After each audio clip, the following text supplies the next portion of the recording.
This episode is brought to you by Amazon. Sometimes the most painful part of getting sick is the getting better part. Waiting on hold for an appointment, sitting in crowded waiting rooms, standing in line at the pharmacy, that's painful. Amazon One Medical and Amazon Pharmacy remove those painful parts of getting better with things like 24/7 virtual visits and prescriptions delivered to your door. Thanks to Amazon Pharmacy and Amazon One Medical, healthcare just got less painful.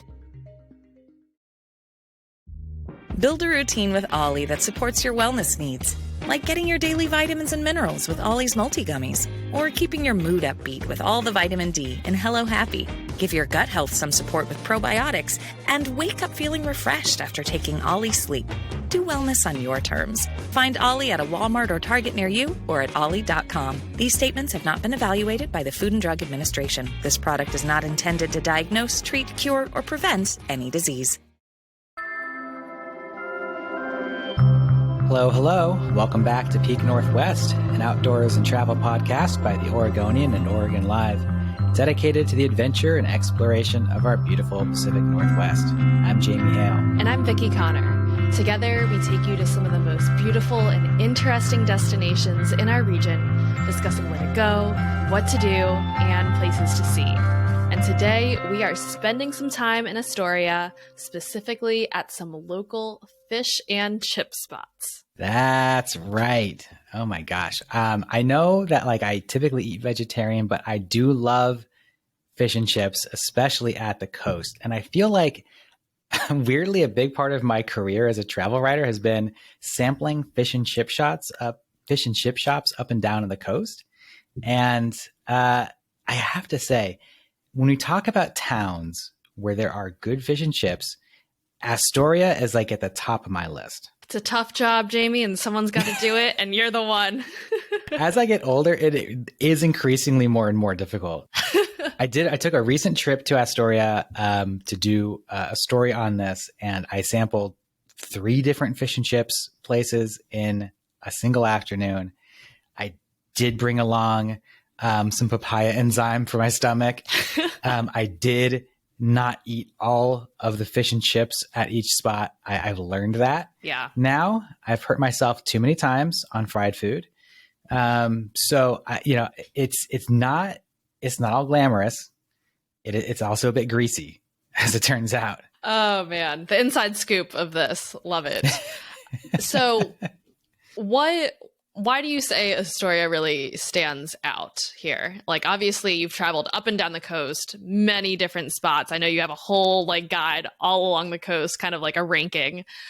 What is the standout feature here? I think, a lot of towns have 1 or 2 fish and chip spots, right? You go to Cannon Beach and you've got Ecola Seafood is kind of my main spot. Pelican Brew Pub in Cannon Beach has some fish and chips too, but there's a couple of places. And you see that in a lot of towns. Astoria has not just a few standalone fish and chip spots, but literally everybody in town does a good to decent fish and chips. You can, wherever you are in Astoria, you can find it. And I think it's just sort of the way Astoria is. It's a big restaurant town, the way it's sort of spread out. There's a lot of space for people to sort of little pockets, people to set up shop. And if you're in that kind of Astoria, Warrenton area, you can find just so many places to get good fish and chips. And there may be something too about it being at the mouth of the Columbia and maybe shipping wise, getting fish in there is easier. I don't know. I'm not really as savvy on the industry side of things, but the sheer number of places, to answer your question, Vicki, is what I think makes Astoria so good. Okay, so obviously this is kind of a bit subjective here, yeah. But when we're talking about the actual quality of the food, what are you taking into consideration as far as the quality of the fish and chips goes? My fish and chips, when I'm looking at ranking a fish and chip, I'm looking at a few things. I'm looking at the fish itself. Is it fresh? Is it cooked right? Is it tasty? Right. So a nice sort of juicy, fresh fish, that's got a lot of good flavor to it, that sort of thing. You're looking at the fry of the fish itself. I typically prefer, I'm an Oregon Coast guy, I like a beer batter fry. I like sort of typically a thinner fry, less of sort of there's like a more of an English style that's often done here. That's sort of like crispy and greasy and like thick. I'm less into that. I'm less into like a chicken nugget. I'm more into like, sort of like just enough batter to sort of keep everything in and add sort of that nice, there's the oils to it and that nice sort of that beer batter taste. And the third element I'm looking at are the French fries themselves. Are they well seasoned? Do they taste good? Do they complement the fish and chips? Would I eat them on their own, or am I like leaving those off to the side? So that's kind of the main things. I mean, also I like a good tartar sauce. That's important to me.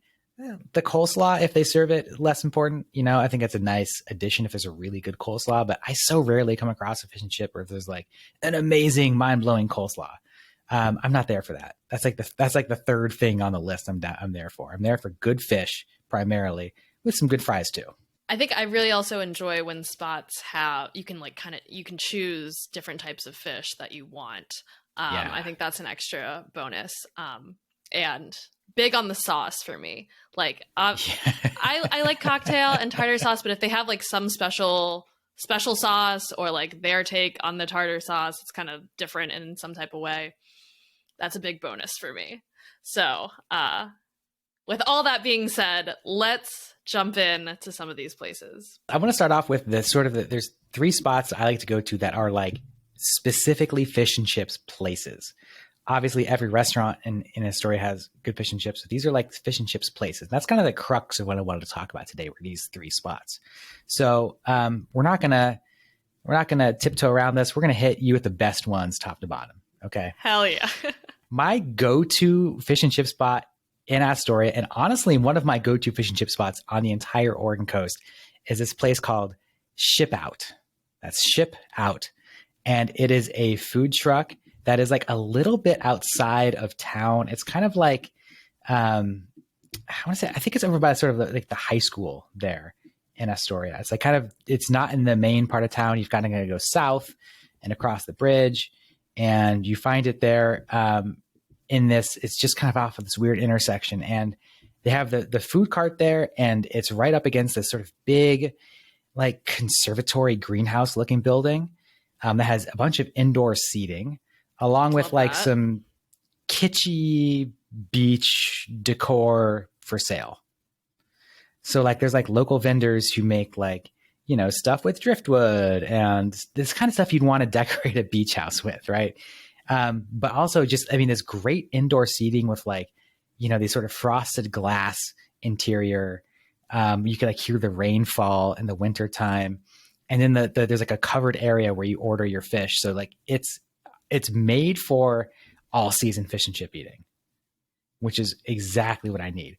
So that in and of itself, the vibe, the offerings, the availability of seating is one of the things that makes it so good, but the fish is excellent. It is excellent. For me, it's a perfect fry. And I've been there, 3 or 4 times. And every time I've been there, it's been a perfect fry. It's a bit thinner, which I love. It's still got a bit of crispiness to it. The fish is really good. Vicky, you can get different kinds of fish fried there. I often, because I love this place, will splurge for the halibut.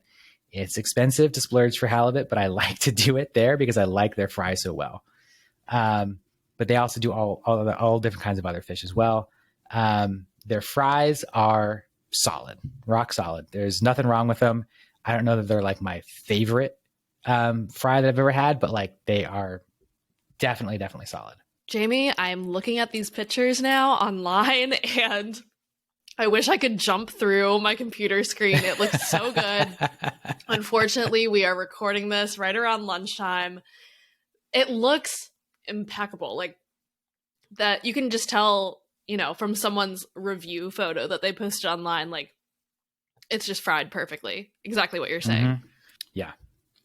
It's spectacular spot. It's being off kind of the main drag in town. I think it doesn't get as much foot traffic. It might be sort of a more local spot, but it's worth the drive out there to get it. It's like, 10 minutes outside of town or something like that. Really spectacular. Not to get off on a tangent, but have you tried the chowder here? At Ship Out? No. Yeah. I'm seeing a few photos of it, and it looks looks pretty good. I did a chowder roundup at some point, and I ate too much chowder, and it's hard for me to eat chowder that much anymore. I think that's an easy thing to do. I feel like after one like small cup of chowder, that's a hard limit right there. Yeah. Doing the chowder roundup and eating I think 3 to 4 chowders a day for 2 or 3 days. That's heavy. It was heavy. It was a lot. But I was younger then, and my stomach could do things it can't anymore. So ship out, my number one spot. Easy. Yeah. I will say, so the other spot I want to talk about, one of the other spots I want to talk about is I think a lot of people's number one spot in Astoria. It's the place that everybody talks about when they talk about fish and chips in Astoria. It's honestly probably the place everyone talks about when they talk about fish and chip on the coast. And that is Bowpicker. Vicky, have you been to Bowpicker? No, I will be honest and say that I have not had any fish and chips in Astoria before. Okay. All right. We'll have to change that. I know. Well, so Bowpicker is, it's a fish and chip shop built into an old boat that is on land, just right off the highway in Astoria. So I think because it's built into a boat, people love that. There's a novelty to that people really enjoy. It is not my favorite fried fish in town, but it is perfectly good. They do only albacore tuna at Bowpicker. That's sort of their main thing. I spoke to one of the managers there, and he said, "Oh yeah, the guy who opened it did a blind taste test before they opened of 3 kinds of fish in a bar, and all their friends picked the albacore tuna as their favorite fried fish. So that's why they do albacore tuna. It's a good fry. It's a crispy beer batter fry. It's one of these places where there's usually a long line to get to it. They used to be cash only, which is an issue. One of the reasons I didn't like going there, but they do now take credit card and digital payment. So you no longer have to go find an ATM just to go to Bowpicker, which is a great addition. The other downside to Bowpicker is there's no seating. Not a lot of seating. There's a couple of picnic tables across the street, which if it's busy, you're not going to get a seat out. If it's rainy, you're not going to sit down at. I've eaten a lot of Bowpicker in my car, which is not my favorite place to eat fried food. Yeah.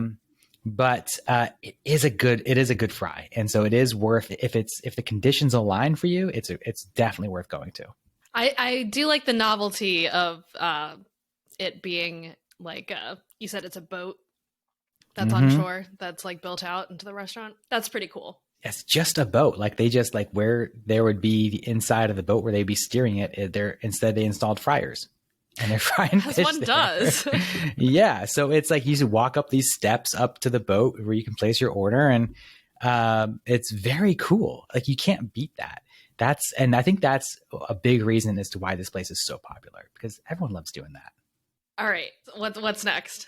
The third place is new to me, actually. I had not been there before my most recent trip to Astoria. I was kind of looking around because, like I said, there's a lot of restaurants, a lot of these places. I was wondering if there's another sort of fish and chip specific spot. I like places that are dedicated to the craft of fish and chips.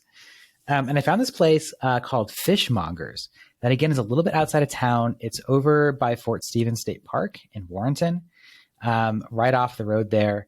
And it's, when I was there, there's just one guy working there. He's the owner. He was super nice. And one of the things they do that I love is they serve rockfish. And I feel like rockfish is a super common local fish here on the Oregon coast. It's very tasty that I rarely see, and I don't really understand why I don't see rockfish on more menus. I sometimes see it in the southern coast, but there's no reason not to. You get a lot of cod and halibut and tuna up here, but the rockfish is plentiful, and it's tasty. It's a nice white fish. It's very good. And so I ordered the rockfish, and it came as one enormous piece of fried fish, which I love that. I feel like it's a more traditional style of doing fish and chips, where people have moved more towards these sort of smaller pieces of fish and chip, almost like chicken tenders, but the big giant hunk of fish. I love that. That's so cool. It was like eating like a turkey leg at a Renaissance fair or something, picking this thing up. Like my eyes went big. Yeah. The fry itself was a bit crispier than I typically like, but I think if you're doing one enormous piece like that, it has to be that crispy. Otherwise, it's just going to fall apart. Agreed. Yeah. Did you finish the whole thing? This was the third fish and chip of the day. I could not possibly finish the whole thing. Yeah, that's okay. There's no way. I did get through more of it than I thought I would because it was really good. The fish was really good. The taste of the batter was really nice. And the fries at Fishmongers were really good. They were just like crinkle cut fries. Nothing like super special about them, but they were seasoned really well. And this is an X factor that really gets me with a fish and chip spot. Some well-seasoned fries can take a place that's like just fine to like, oh my God, I need to come back. And sometimes it's just a matter of little Old Bay on there. Sometimes it's a matter of like actual salt and pepper. I'm shocked by the number of fish and chip spots that like don't season their fries. Or that take the time to hand cut fries because they think it is more wholesome when in fact it's just more labor intensive and does not add to the experience. So Fishmonger, great fry, great fish. I definitely would go back again. Big shout out to Old Bay. Any Marylanders listening out there, you know, my best friend has a keychain of Old Bay that she keeps on her at all times. Yeah, it's a seasoning you don't see out here that much. Which is a shame because it's a great seasoning. So every time I find a place that puts Old Bay on their fries, I'm delighted as someone who used to live in Maryland. Yep. So good. A taste of home.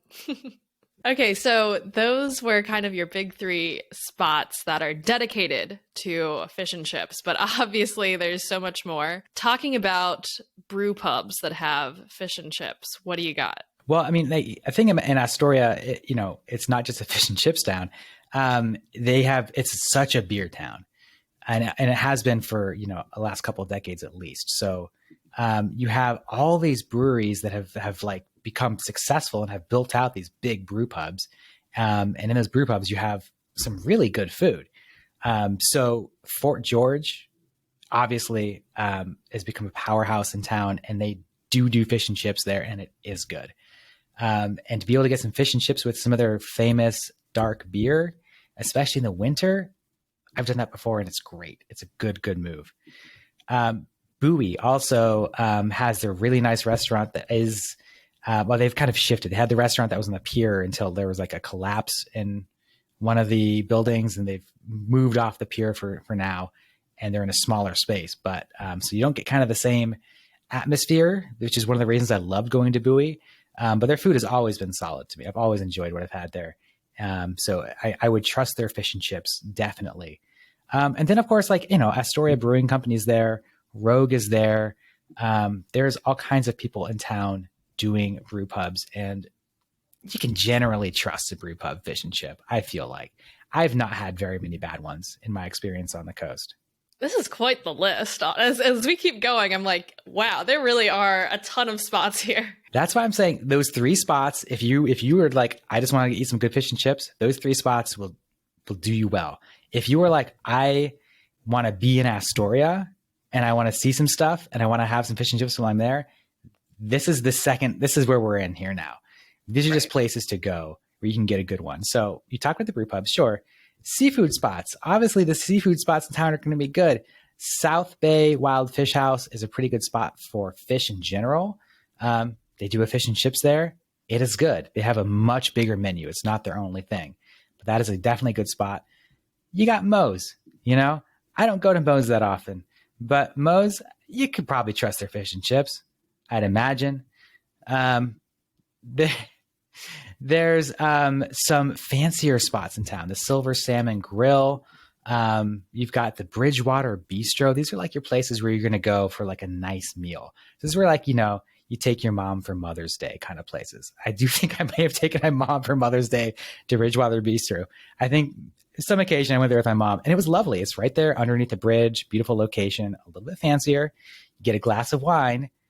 maybe some fish and chips. I think fish and chips might pair well with a crisp white, or maybe a nice buttery Chardonnay. I don't know what you pair with fish and chips, but I think definitely a white wine. Don't you think? Sure. Yeah.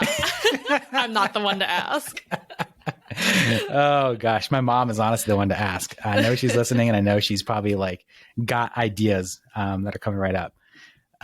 So I mean, we've got those places, but also like, hey, there's the Custard King, the ice cream and burger shack. Guess what? They have fish and chips. I think we went here after a Fort Stevens State Park video shoot. I loved the Custard King, and I think it was like, I was just craving a sweet treat. So I was like, oh yeah, custard. But I didn't get a chance to try the fish and chips. I love like a little roadside, almost kind of drive-in feel with a big neon sign. Oh yeah. The child in me just literally lights up with that. It's so good. Again, not a lot of seating. They got a picnic table outside, but in the summertime, fish and chips, ice cream, that's a lot in the stomach. But, split that among a couple of people and that'll be a great afternoon. Yeah. But that's the thing. Like I said at the beginning, everybody in Astoria does fish and chips. The Pig and Pancake does fish and chips. Fish and chip and a pancake. I don't know that actually. I'm sure you can get it like literally anywhere. So that's the thing. I mean, you can go and get good to decent fish and chips like at every restaurant in town. And the fact that there are these 3 places we talked about, Ship Out, Fishmongers, Bowpicker, that do fish and chips specifically and do them so well, to me, that makes Astoria like the coast's fish and chips capital. Definitely. You can't beat it. There's some other places in the coast that do fish and chips that rival these places. Definitely. We've talked about Luna Sea and Yahats, which is one of my favorites. Some people have said that maybe they've grown a little bit too much and the quality has gone down. I don't necessarily agree. But Luna Sea is, king of fish and chips on the coast. But you got Yahats, you can get Luna Sea, and that's kind of the place to go. But Astoria, you've got just so many options. And so I think when you're out there in Astoria and you're seeing stuff and you're visiting places and you're walking along the river, you can stop wherever you're going and get some really good fried fish. Agreed. I think my favorite thing to do on the coast is like either go on a really long beach walk or some type of hike near the coast. Really work up an appetite, get really hungry, and then go eat a large plate of fish and chips, and then subsequently take a very long nap. Like that's an ideal day in my book. I sometimes like to do a long walk to a fish and chip spot and then do a long walk back and then take a nap. I like to do like a walk sandwich around the fish and chip eating. Just to sort of like get my digestion going. I think the thing is I don't eat a lot of fried food. This is like the only fried food I eat. And so like my body isn't like so used to it, but gosh, it's so good. And I think we're so lucky to have so much good fish on the coast and so many people who know how to fry it. My God. As a Marylander, born and raised, now living in Oregon, I absolutely love seafood. I could have seafood for every meal of the day. So I picked a great spot to live. Well, while you're in Astoria, there's, obviously more to do than just eat fish and chips. This is not an Astoria specific episode for, other things to do. But I mean, hey, go ahead and stay at a couple of these like great little boutique hotels. The Norblad, I like a lot.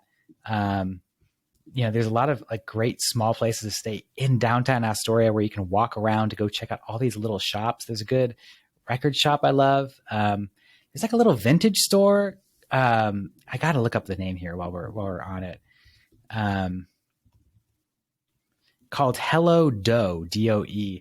And it's like this cute little vintage shop that has a good like curated vinyl selection. And like little gifts and stuff. I love this spot. And there's like a bunch of spaces like this in Astoria, like little shops to go check out. Not to mention the riverfront walk. There's a trolley that runs along the riverfront, the Columbia River Maritime Museum, which we talked about last week. All kinds of stuff to do in Astoria. I mean, it's a great town to go explore. Yeah. I think I would like to spend a lot more time in Astoria. Like sometimes in my book, I just like overlook it. And I've heard that there's like great thrifting and vintage shopping there. So that is what I think my next trip there, I would focus it on that. Of course, like being by the water and everything and eating all the fish and chips, but shopping for me. For sure. I think it's close enough that it's tempting to do as a day trip. And when you do it as a day trip, you can't see it as much there, right? You maybe get one meal and you walk around for an hour or two and then you go home. I love Astoria as an overnight destination. 1 or 2 nights there gives you the chance to really explore the whole town and see a lot of stuff and eat a lot of good food, drink a lot of good beer. And I like it for all seasons too. The summertime, it's gorgeous. But in the wintertime, the mouth of the Columbia River, the graveyard of the Pacific, gets so like intense, which is, a lot for some people, but hanging out like at Fort George Brewery when it's dark and rainy and drinking like a stout and eating a pizza by the window and you hear the rain coming down. I love that too. So there's just all seasons, all times. I think Astoria is a great place to go. And obviously while you're there, got to have some fish and chips. You just have to. There's no other way. There's no other way. Well, folks, I think that will wrap things up for today. Until next time, you can watch our videos on the Oregonians YouTube channel and view all of our travel and outdoors coverage on OregonLive.com/travel, as well as HereIsOregon.com. Please leave us a rating or review if you enjoyed the show. And if you want to support this podcast as well as our local journalism, please consider a subscription to Oregon Live. You can find details at OregonLive.com/pod-support. Also, if you're a fan of the show and you're interested in potentially sponsoring it, you can get in touch with our marketing people at advertise@oregonian.com. This episode of the show is produced by me, Vicki Connor, alongside Jamie Hale. Stay safe and happy travels, everyone. Until next time, we leave you with this 10 seconds of Zen.